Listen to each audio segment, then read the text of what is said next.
हिंदुस्तान के बादशाह ख्वाजा मोइनुद्दीन चिश्ती रहमतुल्लाह अलैहि अभी तक हिंदुस्तान में दाखिल नहीं हुए थे। उस वक्त हिंदुस्तान में राजा पृथ्वीराज की हुकूमत थी। आग की पूजा, अंधी अकीदत, तोहुमात, जात पात और लूटमार, ये सब रोजमर्रा का मंजर था। माशरे के गरीब और बेसहारा लोगों को निचली जात बनाकर उन्हें मुख्तलिफ जगहों से महरूम रखा जाता था, जबकि सिर्फ आली जात के हिंदुओं को इज्जत दी जाती थी। एक रात राजा पृथ्वीराज अपने कमरे में सो रहा था। गहरी रात में उसने ख्वाब देखा कि कहीं से एक फकीर हिंदुस्तान के अजमेर में दाखिल हुआ है और उसके इर्द गिर्द बहुत से लोग जमा होकर उसे इज्जत और एहतराम दे रहे हैं और बादशाह की अजीम सल्तनत खुद ब खुद जलकर राख हो रही है। ये ख्वाब देखकर वो घबरा कर जाग उठा। उसका दिल जोर जोर से धड़क रहा था।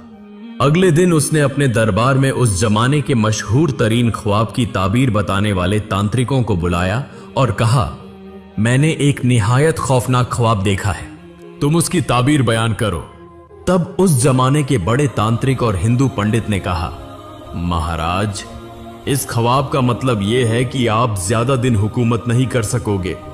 आपकी सल्तनत जल्द ही खत्म हो जाएगी और जो फकीर हिंदुस्तान में आएगा वो कोई आम फकीर नहीं होगा। उसके पास गैर मामूली ताकत होगी जिसे देखकर बेशुमार लोग हिंदू मजहब छोड़ देंगे। यह सुनकर राजा पृथ्वीराज बहुत गुस्से में आ गया और बोला, तुम क्या कह रहे हो? अच्छी तरह हिसाब करो, कहीं तुमसे गलती हो रही है। हिंदुस्तान में मुझसे ज्यादा ताकतवर कौन है जो मेरी सल्तनत को तबाह कर देगा? नहीं, यह हरगिज नहीं होने दूंगा। यह कहकर उसने पंडितों को रुखसत कर दिया। उसके बाद रात के वक्त उसने अपने मशहूर तरीन सिपाहियों के साथ एक इमरजेंसी मीटिंग की और कहा, हिंदुस्तान के मुख्तलिफ इलाकों को फौज से घेर दो ताकि मेरी इजाजत के बगैर कोई इंसान तो दूर की बात, एक परिंदा भी हिंदुस्तान में दाखिल ना हो सके, और अगर किसी फकीर को देखो तो फौरन उसे कत्ल कर दो। अगले दिन से राजा पृथ्वीराज के सिपाही हिंदुस्तान के मुख्तलिफ हिस्सों में सख्त पहरा देने लगे। इधर बगदाद के एक गोशे में एक रात ख्वाजा मोइनुद्दीन चिश्ती रहमतुल्लाह अलैहि ने ख्वाब देखा कि खुद रसूलुल्लाह सल्लल्लाहु अलैहि वसल्लम फरमा रहे हैं, ऐ मोइनुद्दीन, तुम हिंदुस्तान जाओ, वहां जाकर लोगों को अंधेरे से निकालकर कुरान के नूर के जरिए अल्लाह के रास्ते पर लाओ और इस्लाम की तबलीग करो। तब ख्वाजा मोइनुद्दीन चिश्ती रहमतुल्लाह अलैहि ने अर्ज की, या रसूल अल्लाह, मैं हिंदुस्तान को नहीं जानता, वहां कैसे जाऊं? रसूलुल्लाह सल्लल्लाहु अलैहि वसल्लम ने फरमाया, ऐ मोइनुद्दीन, अल्लाह तुम्हें रास्ता दिखा देगा, और ये कहकर गायब हो गए। ख्वाब से बेदार होकर हजरत ख्वाजा मोइनुद्दीन चिश्ती रहमतुल्लाह अलैहि ने हाथ उठाकर आंखें बंद की और अल्लाह के हुजूर में दुआ की, ऐ अल्लाह, मेरी इस दुआ को कबूल फरमा, मुझे अपने महबूब रसूल के हुक्म की पैरवी करने की तौफीक दे, मुझे वो ताकत अता कर और मुझे वो रास्ता दिखा दे। ये कहते ही अल्लाह रब्बुल आलमीन की तरफ से उन्हें एक नक्शा दिखा दिया गया जिसके जरिए वो हिंदुस्तान पहुंच सकते थे। अगले दिन उन्होंने देर न की और चंद साथियों के साथ हिंदुस्तान की तरफ रवाना हो गए। काफी सफर के बाद जब वो हिंदुस्तान में दाखिल होने लगे तो देखा कि रास्ते पर बहुत से सिपाही तलवारें लेकर खड़े हैं और निहायत सख्त नजरों से देख रहे हैं। नए लोगों को देखकर सिपाहियों ने पूछा, तुम कौन हो और कहां से आए हो? तुम्हें हिंदुस्तान में दाखिल होने की इजाजत नहीं दी जाएगी। बादशाह की इजाजत के बगैर किसी को दाखिल होना मना है और जो इस हुक्म की खिलाफ वर्जी करेगा उसे कत्ल कर दिया जाएगा। ये सुनकर ख्वाजा मोइनुद्दीन चिश्ती रहमतुल्लाह अलैहि मुस्कुराकर बोले, तुम्हारे हिंदुस्तान के बादशाह ने बगैर इजाजत दाखिल होने से मना किया है, लेकिन मैं तो इस दुनिया के बादशाह अल्लाह ताला की इजाजत से आया हूं। मैं किसी को नुकसान नहीं पहुंचाना चाहता, तुम मुझे क्यों रोक रहे हो? यह सुनकर दो सिपाही उन्हें गिरफ्तार करने के लिए आगे बढ़े तो ख्वाजा साहब ने हाथ उठाकर फरमाया, वहीं रुक जाओ, मुझे कैद करने की ताकत सिर्फ अल्लाह के पास है। यह कहते ही एक अजीब वाकया पेश आया। फौरन वो सिपाही पत्थर की तरह जम गए, एक कदम भी न हिला सके। उनके जिस्म से पसीना बहने लगा। कुछ जमीन पर गिर पड़े और कुछ खौफ से भाग गए। एक सिपाही जल्दी से यह खबर राजा पृथ्वीराज तक पहुंचाने के लिए रवाना हो गया। उसके बाद ख्वाजा मोइनुद्दीन चिश्ती रहमतुल्लाह अलैहि अपने साथियों के साथ सफर करते हुए आखिरकार अजमेर के तारागढ़ पहाड़ के नीचे पहुंचे और वहां आराम किया। शाम का वक्त करीब था। चारों तरफ अंधेरा छा रहा था। उन्होंने एक साथी से कहा, अजान दो, नमाज का वक्त हो गया है। और दो साथियों से कहा, तुम बादशाह के पास से कुछ तेल ले आओ, आग जलानी है। वो दोनों तेल लेने के लिए राजा पृथ्वीराज के दरबार की तरफ रवाना हुए। उस वक्त रोजाना की तरह राजा अपने मंदिर और आना सागर के किनारे चिराग जला रहा था और आग और मूर्ति की पूजा कर रहा था। इसी दौरान अचानक एक अनजान, निहायत दिलकश आवाज सुनाई दी। अजान की आवाज। सब खामोश हो गए। राजा ने कहा, हमने जिंदगी में कभी ऐसी आवाज नहीं सुनी, ये कहां से आ रही है? एक शख्स ने कहा, महाराज, ये आवाज तारागढ़ पहाड़ की तरफ से आ रही है। इतने में वो दोनों साथी वहां पहुंच गए। उन्हें देखकर सब हैरान रह गए, क्योंकि इससे पहले किसी ने उन्हें नहीं देखा था। एक शख्स ने पूछा, तुम कौन हो? तुम कहां से आए हो? बगैर इजाजत यहां आने का मतलब मौत है। उस वक्त ख्वाजा बाबा के मुरीद ने कहा, हम खुद अल्लाह की इजाजत से यहां आए हैं और हमें ख्वाजा बाबा ने भेजा है। बराह करम हमें थोड़ा सा तेल दे दें, आग जलानी है क्योंकि चारों तरफ अंधेरा हो गया है। ये बात सुनकर सब जोर जोर से हंसने लगे और कहने लगे, क्या तुम हमारे मुकद्दस मकाम को नापाक करोगे? तुम्हें यह बात कहने की हिम्मत किसने दी? अभी तुम्हें गिरफ्तार किया जाएगा। लेकिन कुछ लोगों ने कहा, इनको गिरफ्तार करने का कोई फायदा नहीं। जिसने इनको भेजा है उसे गिरफ्तार किया जाएगा और सबको एक साथ कत्ल कर दिया जाएगा। चुनांचे उन्हें तेल दिए बगैर वापस भेज दिया गया। दोनों मुरीद ख्वाजा मोइनुद्दीन चिश्ती रहमतुल्लाह अलैहि के पास आए और सारा वाकया बयान किया। इस पर ख्वाजा मोइनुद्दीन चिश्ती रहमतुल्लाह अलैहि ने फरमाया, तुम दोबारा जाओ और जाकर कहना कि हमें ख्वाजा मोइनुद्दीन ने भेजा है, थोड़ा सा तेल दे दो। दोनों मुरीद फिर वहां गए और सबके पीछे खड़े होकर बुलंद आवाज में कहा, हमें ख्वाजा मोइनुद्दीन चिश्ती ने भेजा है। ऐ बादशाह, हमें थोड़ा सा तेल दे दो। ये सुनते ही बादशाह और तमाम सिपाही बहुत गुस्से में आ गए और उन्हें गिरफ्तार करने के लिए आगे बढ़ने लगे। उसी वक्त तमाम चिराग एक एक करके बुझने लगे और चारों तरफ अंधेरा छा गया। वो सब एक दूसरे के सामने खड़े थे, मगर कोई किसी को देख नहीं पा रहा था। इस वाकई को देखकर सब हैरान रह गए कि अचानक आज चिराग क्यों बुझ गए। इस खौफ से बहुत से लोग वहां से भागने लगे। उसी तरह वो दिन गुजर गया। अगले दिन राजा पृथ्वीराज ने अपनी फौज और उस जमाने के बड़े बड़े हिंदू पंडितों को दरबार में बुलाकर एक अहम मशवरती इजलास मुनक्किद किया और कहा, इतनी बड़ी जुर्रत आज तक किसी ने नहीं की कि मेरी हुकूमत में मेरे खिलाफ बात करे। आज तक ऐसा वाकया नहीं हुआ। हमारी पूजा भी नापाक हो गई है। जो शख्स यहां आया है उसे पकड़कर लाया जाए और कत्ल किया जाए। अगर तुम्हारी कोई राय हो तो बयान करो। इस पर एक सिपाही ने कहा, महाराज, मैंने पहले ही दिन आपको इस शख्स के बारे में बताया था, मगर आपने यकीन नहीं किया। तब एक हिंदू पंडित ने कहा, महाराज, मैं पहले ही आपको ख्वाब की ताबीर बता चुका हूं, इसलिए बगैर तहकीक किसी को कत्ल करना बड़ा गुनाह होगा। अगर आप अपनी सल्तनत को कायम रखना चाहते हैं तो समझदारी से फैसला करना होगा। सबसे बेहतर यह होगा कि उसे आजमाया जाए कि आया वही फकीर है या कोई भेष बदला हुआ जादूगर। आज शाम आना सागर के पास हम पूजा करेंगे और उसे वहां बुलाया जाएगा। अगर वो जादूगर हुआ तो फौरन उसे कत्ल कर दिया जाएगा। राजा पृथ्वीराज ने कहा, ठीक है, मैं तुम्हारी बात मानता हूं।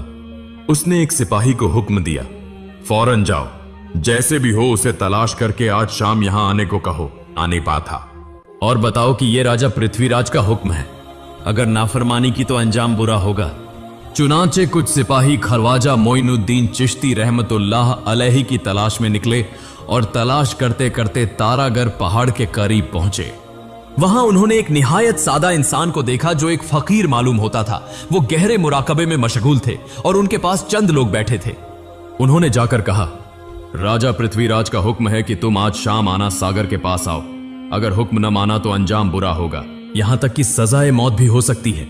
इस पर ख्वाजा मोइनुद्दीन चिश्ती रहमतुल्लाह अलैहि ने फरमाया, ठीक है, मैं अभी तैयार होता हूं।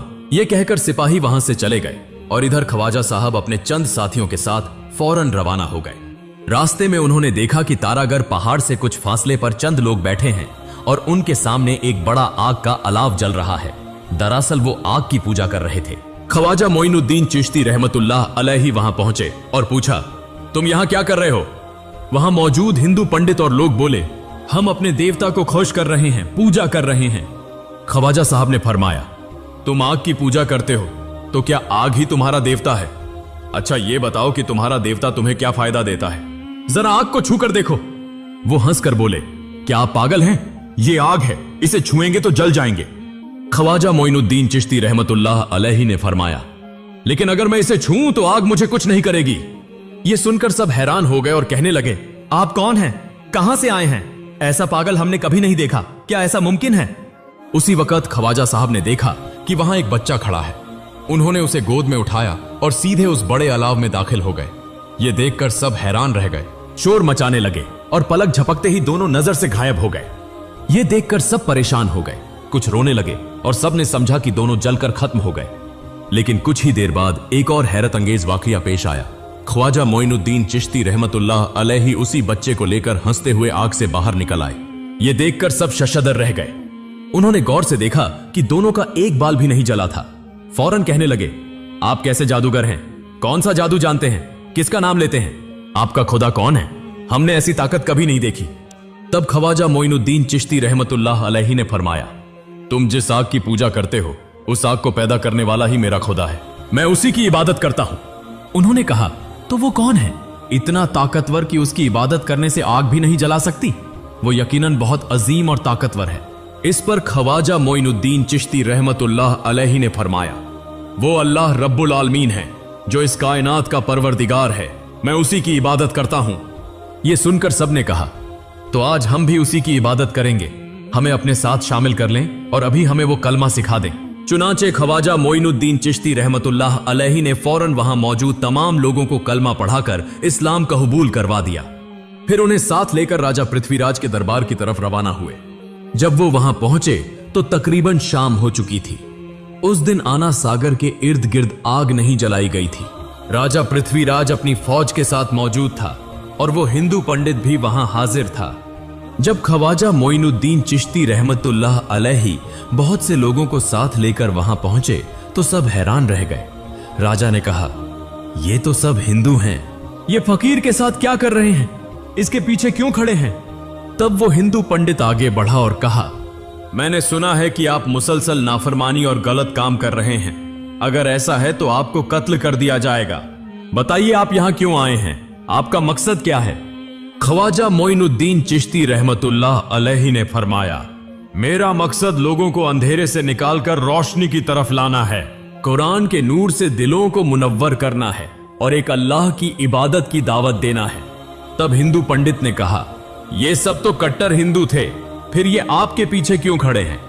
सब ने बुलंद आवाज में कहा, ये कोई आम इंसान नहीं है, ये ऐसे खुदा की इबादत करते हैं और ऐसा जिक्र करते हैं कि आग भी उन्हें छू नहीं सकती। हमने इनकी करामत देखकर हिंदू मजहब छोड़कर इनका दीन कबूल कर लिया है। यह सुनकर राजा पृथ्वीराज और भी गुस्से में आ गया और तकब्बुर में बढ़ गया और हिंदू पंडित भी नाराज हो गया। फिर उसने कहा, अगर तुम में वाकई ताकत है तो इस अंधेरे में रोशनी करके दिखाओ। अगर तुम आग जला दो तो हम मानेंगे कि तुम सच्चे हो, वरना तुम्हें कत्ल कर दिया जाएगा। असल में उस दिन चिरागों में तेल नहीं था। वो समझते थे कि बगैर तेल के आग जलाना नामुमकिन है, वो नाकाम होगा और उसी बहाने उसे कत्ल कर दिया जाएगा।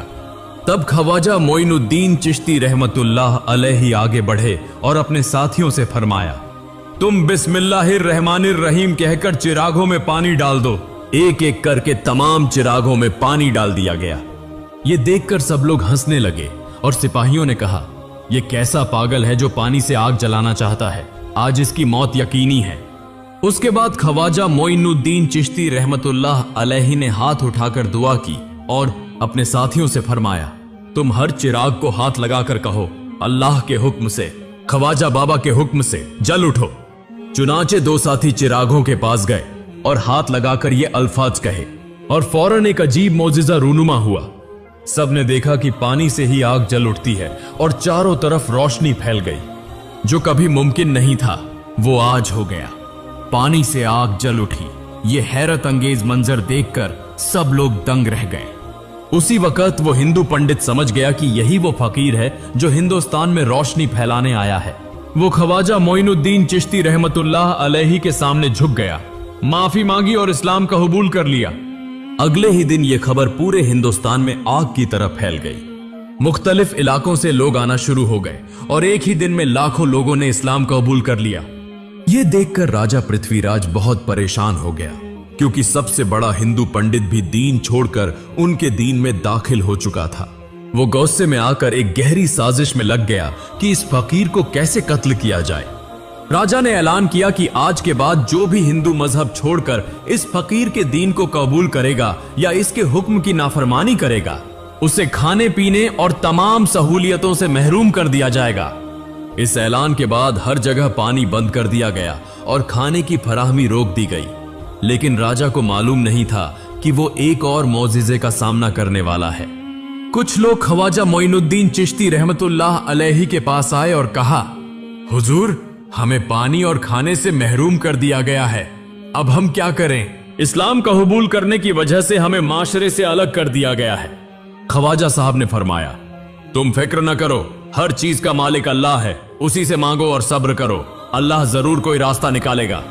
उसी तरह चंद दिन गुजर गए, लेकिन राजा ने किसी को पानी नहीं दिया। फिर कुछ ही दिनों में तमाम पानी खुश्क होने लगा और हर तरफ कहत फैल गया। इंसान, जानवर और परिंदे सब मरने लगे। फिर एक गिरोह जो अभी अभी इस्लाम कबूल कर चुका था आया और कहा, हुजूर, हम बहुत तकलीफ में हैं, पानी की कमी से औरतें और बच्चे प्यासे हैं, जानवर मर रहे हैं, लोग हम पर हंस रहे हैं और कह रहे हैं कि ये सब हमारे दीन की वजह से हुआ है। कुछ लोग तो ये भी कह रहे हैं कि इस फकीर की वजह से ये कहत आया है, अब हम क्या करें? बराहे करम इसका कोई हल निकालें। तब ख्वाजा मोइनुद्दीन चिश्ती रहमतुल्लाह अलैहि ने अपने साथियों से फरमाया, तुम इन लोगों को लेकर यहां से कुछ फासले पर एक सूखा कुआं पाओगे, एक बाल्टी लेकर वहां जाओ, अल्लाह तुम्हारे लिए रास्ता पैदा करेगा। यह बात सुनते ही वहां मौजूद लोगों ने कहा, हुजूर, कहीं एक कतरा पानी नहीं है, यहां तक कि कुआं भी खुश्क हो चुका है, खुश्क कुएं से पानी कैसे मिलेगा? ख्वाजा मोइनुद्दीन चिश्ती रहमतुल्लाह अलैहि ने फरमाया, तुम फिक्र न करो, अल्लाह इंतजाम करेगा। चुनांचे सब फौरन इस कुएं की तरफ रवाना हो गए। कुएं के पास पहुंचकर बिस्मिल्लाहिर्रहमानिर्रहीम कहकर एक बाल्टी कुएं में डाली और कहा, अल्लाह के हुक्म से, ख्वाजा बाबा के हुक्म से हमारे लिए पानी का इंतजाम कर दे। जैसे ही वो बाल्टी कुएं की तह तक पहुंची, उसी लम्हे खुश्क कुएं के नीचे से साफ, शफाफ और चमकता हुआ पानी ऊपर आने लगा। ये देखकर सब अल्लाहू अकबर पुकार उठे और वहां मौजूद तमाम लोगों ने अल्लाह का शुक्र अदा किया। फिर उन्होंने खूब सैर होकर पानी पिया और बाल्टी में पानी भरकर वापस आने लगे तो देखा कि आना सागर दोबारा पहले की तरह पानी से भर गया है। आखिरकार वो वापस आए। उस वक्त ख्वाजा मोइनुद्दीन चिश्ती रहमतुल्लाह अलैहि ने दोनों हाथ उठाकर अल्लाह के हुजूर में दुआ की और फौरन आसमान सियाह बादलों से ढक गया और मूसलाधार बारिश होने लगी। अगले ही दिन से यह वाकया और तेजी से हर तरफ फैल गया और ज्यादा से ज्यादा लोग इस्लाम कबूल करने लगे। ये देखकर राजा पृथ्वीराज बर्दाश्त न कर सका। उसे समझ आ गया कि अगर ये फकीर रहा तो सब लोग इस्लाम कबूल कर लेंगे और उसकी सल्तनत खत्म हो जाएगी। लिहाजा उसने ख्वाजा मोइनुद्दीन चिश्ती रहमतुल्लाह अलैहि को कत्ल करने के लिए एक गहरी साजिश शुरू की। वो अपने वजीर के साथ एक खुफिया कमरे में गया और कहा, वजीर साहब, अब अपना मशवरा दें, किसी भी तरह इस फकीर को यहां से निकालना होगा, उसे खत्म करना होगा। कैसे उसे कत्ल किया जा सकता है?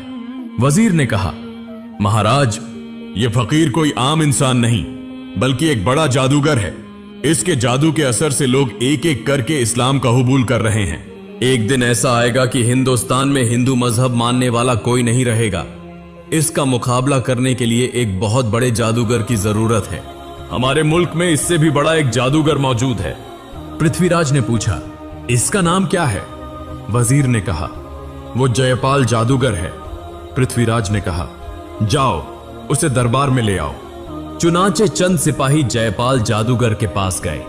कुछ देर बाद वो उसके घर पहुंचे और देखा कि जयपाल हवा में मुअल्लका होकर गहरे मुराकबे में मसरूफ है। उन्हें देखते ही वो नीचे उतर आया और कहा, तुम्हें बादशाह ने भेजा है? ये सुनकर सिपाही हैरान रह गए और दिल में सोचने लगे कि अब कोई फिक्र नहीं, ये जादूगर इस फकीर को आसानी से खत्म कर देगा। उन्होंने सारी बात जयपाल को बता दी और उसे लेकर दरबार में हाजिर हो गए। जयपाल ने कहा, महाराज, आपने मुझे क्यों बुलाया है? राजा पृथ्वीराज ने कहा, सुना है तुम हिंदुस्तान के सबसे बड़े जादूगर हो। हम एक मुश्किल में फंस गए हैं, तुम्हें उसे हल करना होगा। जयपाल ने कहा, फरमाइए, मैं आपके लिए क्या कर सकता हूं? पृथ्वीराज ने कहा, हम सब हिंदू हैं, मगर एक फकीर आकर लोगों को अपने जादू के असर से इस्लाम में दाखिल कर रहा है। तुम्हें इसका मुकाबला करना होगा। अगर तुम उसे मुल्क से निकाल दो या खत्म कर दो तो तुम्हें कीमती इनाम दिया जाएगा। यह सुनकर जयपाल ने कहा, महाराज, आप फिक्र न करें, बड़े बड़े जादूगर मेरे सामने झुक चुके हैं। ये तो एक मामूली फकीर है, उसे खत्म करके ही मैं आपके सामने हाजिर हूंगा। चुनाचे जयपाल जादूगर ने अपने जादू के जरिए गरीब नवाज ख्वाजा मोइनुद्दीन चिश्ती रहमतुल्लाह अलैहि को तलाश करना शुरू किया। कुछ दूर जाने के बाद उसने देखा कि वो तारागढ़ पहाड़ पर एक चट्टान के किनारे अल्लाह की इबादत में मशगूल हैं। ये देखकर जयपाल पीछे से आहिस्ता आहिस्ता उनकी तरफ बढ़ा और कहने लगा, इस फकीर को मारना मेरे लिए तो मामूली काम है। मैं पीछे से आ गया और उसे खबर तक नहीं हुई। ये कैसा जादूगर है? ये कहकर उसने अपने जादू के जोर से पहाड़ से एक बहुत बड़ा पत्थर उठाया और जैसे ही उसे ख्वाजा साहब पर गिराने लगा, उसी वक्त ख्वाजा मोइनुद्दीन चिश्ती रहमतुल्लाह अलैहि ने एक उंगली उठाकर फरमाया, ए तारागढ़ पहाड़ के पत्थर, क्या तुम नहीं देखते कि मैं अल्लाह की इबादत में मसरूफ हूं, जाहिर हूं? अगर तुम अल्लाह की तरफ से आए हो तो मुझे दबा दो, और अगर शैतान की तरफ से आए हो तो वहीं रुक जाओ। ये सुनते ही वो पत्थर वहीं रुक गया, 1 इंच भी ना हिला। अचानक पहाड़ के अंदर से एक गर्जदार आवाज आई। अल्लाह के हुक्म से पत्थर को जबान मिल गई और वो कहने लगा, या ख्वाजा गरीब नवाज, मैं शैतान की तरफ से आया हूं, मुझे माफ कर दें, मुझे बचा लें। उसी लम्हे इस पत्थर से पानी बहने लगा। फिर ख्वाजा मोइनुद्दीन चिश्ती रहमतुल्लाह अलैहि ने इसकी तरफ 2 उंगलियों से इशारा किया और वो पत्थर वहीं रुक गया। तब से आज तक वो पत्थर तारागढ़ पहाड़ पर उसी तरह मौजूद है और तारीख की गवाही देता है। ये अल्लाह की कुदरत और ख्वाजा मोइनुद्दीन चिश्ती रहमतुल्लाह अलैहि की करामत है। जयपाल जादूगर एक के बाद एक अपने जादू के असरात दिखा रहा था, लेकिन कुछ भी नहीं कर पा रहा था। ये ताकत देखकर जयपाल जादूगर हैरत और बेबसी में पड़ गया। उसने समझ लिया कि ये कोई आम इंसान नहीं है, उसके सामने मेरा जादू कभी नहीं चल सकता। लिहाजा उसने देर न करते हुए फौरन ख्वाजा मोइनुद्दीन चिश्ती रहमतुल्लाह अलैहि के सामने हार मान ली और इस्लाम कबूल कर लिया। अगले ही दिन से पूरे हिंदुस्तान में यह खबर फैल गई कि हिंदुस्तान का सबसे बड़ा जादूगर जयपाल एक फकीर जिसका नाम गरीब नवाज ख्वाजा मोइनुद्दीन चिश्ती है, उसके सामने हार कर अपना मजहब छोड़कर इस फकीर के दीन में दाखिल हो गया है। वो ऐसे रब की इबादत करता है जिसके सामने कोई ताकत जीत नहीं सकती। पूरे हिंदुस्तान के लोग कहने लगे, वो किस रब की इबादत करता है कि सब उसके सामने हार जाते हैं? तो उस रब की ताकत कितनी अजीम होगी, हमें भी उसी रब की इबादत करनी चाहिए। ये कहकर जौक दर जौक लोग इस्लाम का कबूल करने के लिए ख्वाजा मोइनुद्दीन चिश्ती रहमतुल्लाह अलैहि के पास आने लगे। ये खबर सुनकर राजा पृथ्वीराज बहुत परेशान हो गया। वो समझ नहीं पा रहा था कि अब क्या करे। उस वक्त वजीर ने कहा, महाराज, जयपाल जादूगर भी इस्लाम कबूल कर चुका है और बहुत से लोग भी इस्लाम कबूल कर रहे हैं। हमारा ख्याल है कि वो कोई आम इंसान नहीं, उसके पास बड़ी ताकत है, उसे शिकस्त देना मुमकिन नहीं, हमें उसकी बात मान लेनी चाहिए। तब पृथ्वीराज ने कहा, मैं इतनी आसानी से हार नहीं मानूंगा, किसी भी तरह मैं उसे हिंदुस्तान से निकाल दूंगा। अब मैं ऐसी ताकत दिखाऊंगा कि वो फकीर खुद ही भागने पर मजबूर हो जाएगा।